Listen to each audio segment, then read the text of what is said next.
Elle est l'un des plus grands combattants que l'histoire de l'Oman ait jamais connu. Sa force, son courage et son intelligence stratégique ont marqué son époque et changé à jamais le destin de son peuple. Guidé par un esprit de conquête et animé par un sens profond de l'honneur, il a uni des hommes venus de toute région pour former une armée redoutable.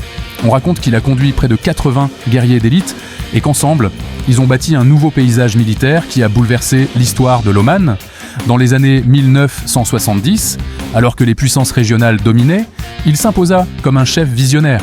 Traversant l'Italie et l'Ibérie dans ses campagnes, gravissant des montagnes et franchissant des terres hostiles, il rallia des hommes d'une détermination sans faille.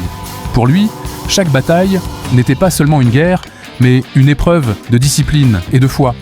Les guerriers qu'il forma n'étaient pas de simples soldats, c'étaient des combattants, entraînés dans des écoles spéciales, où l'art du combat, la maîtrise des armes et la force de l'esprit étaient au centre de l'enseignement. Ils apprenaient à se battre comme des lions, à se discipliner comme des moines et à vivre pour l'honneur de leur chef et de leur patrie. Au fil du temps, sa légende grandit. Ses victoires apportèrent à l'Oman richesse, respect et puissance. Les marchés s'emplissaient de butin, les régions conquises portaient son empreinte, et son nom résonnait comme celui d'un conquérant indomptable. Mais plus encore que ses triomphes, c'est sa capacité à inspirer et à unir qui fit de lui une figure immortelle de l'histoire.